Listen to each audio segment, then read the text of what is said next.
Megabonk has a mega problem. Well, actually 3 problems, but I will get to that. And these problems are pretty big in my opinion and greatly impact the game. I've seen a lot of people in the community talking about these same exact things, so I figured why not just take the time, make a video, have the excuse to talk about Megabonk for a little while. That's completely fine with me. And before we start, I just want to preface that I really do love the game. The fact that you could b-hop is sick, all of the movement options are fun, killing hordes is incredibly satisfying, and I do overall recommend the game to anyone who likes survivor-likes like Vampire Survivors or Brotato. That being said, problem number 1, the meta.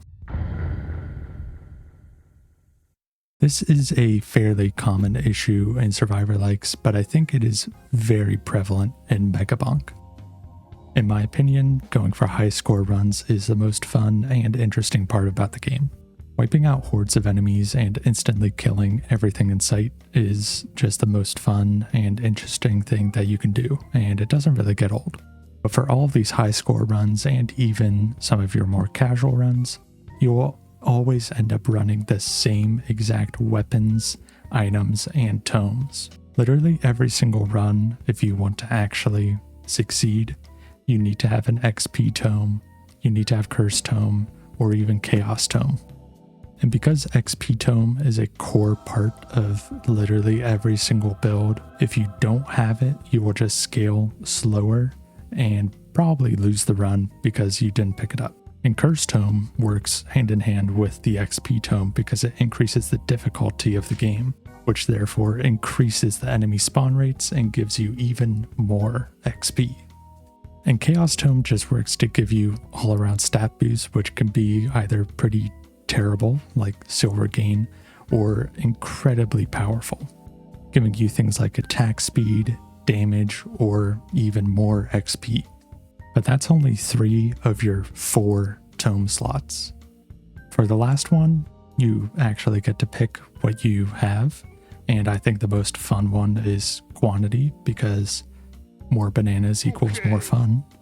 But if you're playing someone like Robinette, you need Gold Tome or a Luck Tome to increase the quality of your upgrades. Okay, so then you might at least be able to pick some fun and unique weapons, right? You could not be more wrong. In Megabonk, the weapons don't matter as much in something like Vampire Survivors, and you end up running mostly the same weapons every single run. You have the Dexecutioner to one-shot enemies and cover the entire screen, some AoE like Aura or Flamewalker, and then the Katana for instant damage and applying stacks of basically anything. For most players, you will probably never see half of the weapons that are actually in the game. Like no one is running tornadoes, chunkers, or Space Noodle. Even in casual play, I have not used basically any of these besides picking them up accidentally and then restarting the run.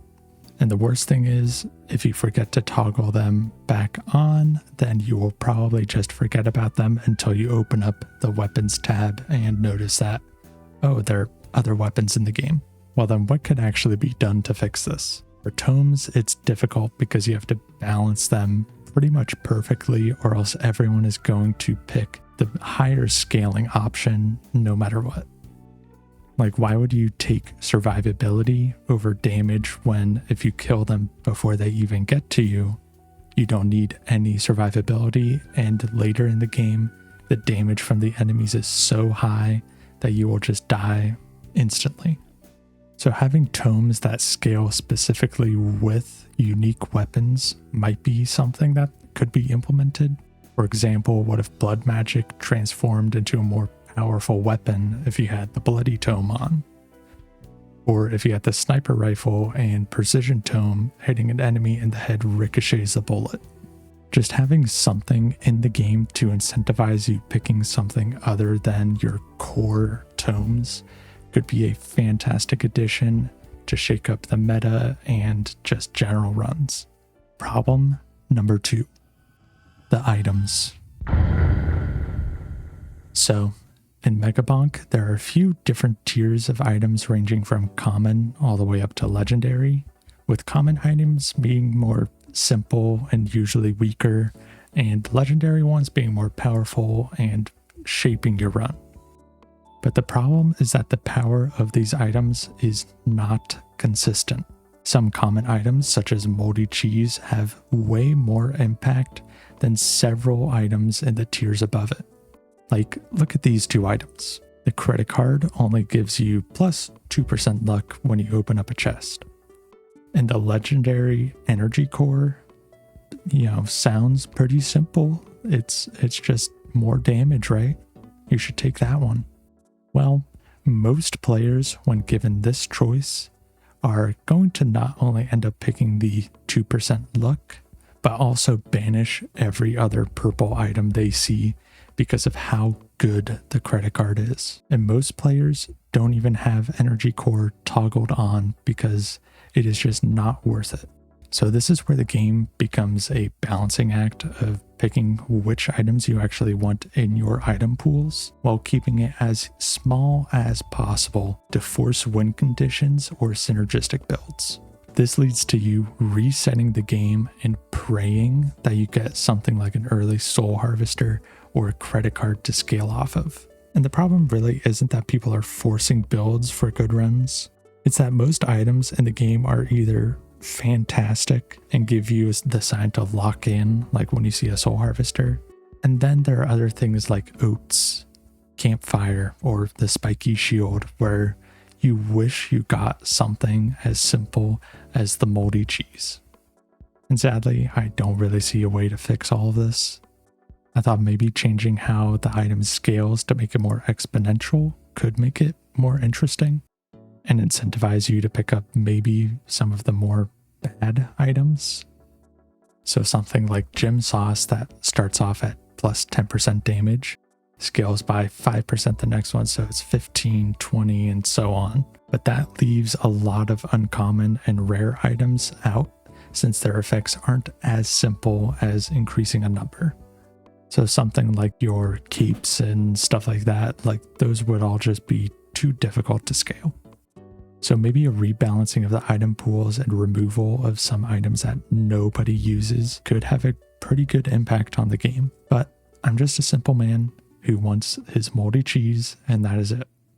And finally, the most devastating problem that this game faces. Problem number 3, the content. Look, I like bonking it just as much as the next guy, but having new places to bonk or things to bonk with would be fantastic. So first off is the levels. So far there are only 2 levels in the game, the forest and the desert, with the forest being more cubey, I guess, for lack of a better term, and the desert having some rolling dunes and tornadoes that can lead to some fun, interesting movement. The desert has some more difficult enemies and bosses in comparison to the forest, but overall they play pretty much the exact same. Adding in a level that has some more objectives, such as hitting switches or lighting torches to spawn a boss that guarantees a legendary drop, could be a fun addition to the game and incentivize some more map exploration other than more shrines or moai heads, stuff like that. Or adding in a map that is more focused on movement with more ramps and movement options like tornadoes, or maybe a jump pad, but it's just a pure speed boost. That could be interesting, just something to shake it up.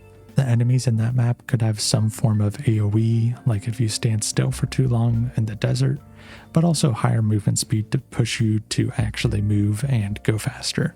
And on the topic of levels, new boss arenas would be amazing. Some characters and items push you to have high movement speed and to go really fast. But the final boss arena is a small platform in the sky that you will fall off of multiple times if you move too fast. So a boss arena that is more accommodating to that playstyle would be perfect. It could even be like a Mad Max style Thunderdome where you can just go around the outside like a particle accelerator and then kill the boss. And another amazing addition to the game would be some form of aimable weapons like the sniper rifle. Adding something in that could pair with the sniper rifle, like a rail cannon or even a rocket launcher to rocket jump with, could introduce some more movement and player control as to what they are going to kill. And having more aimable weapons could combine with the player having more complete control over what enemies they are going to kill, or even what part of the enemy they are going to kill. So if there was a boss, for example, with a weak point that you could only hit with this, you could kill it faster than if you only had the auto-attacking weapons. Or making most weapons aimable, you could do this for every boss and increase the complexity of the game just a little bit to add some more player control. And once again, adding in something like weapon evolutions. This is something in most Survivor likes, and I can't imagine it's too difficult to add, and it adds a little bit more control over what weapons you're picking up because you want to have these synergies going, and it's not just a fight to apply as many stacks of your items as possible. Alright, well, that's about all I could come up with. I am loving the game right now. I know it's a solo dev, but I really just wanted the excuse to talk about the game for a little bit and record my runs because why not? And I am interested to see what the dev can actually come up with to add to the game. I know he's working on it. And let me know if you have any ideas for things that should be added, such as a weapon, tome, item, boss, enemy, map. I don't really care. Whatever it is. Alright, it's time to go and play a real man's game. Oh, yeah.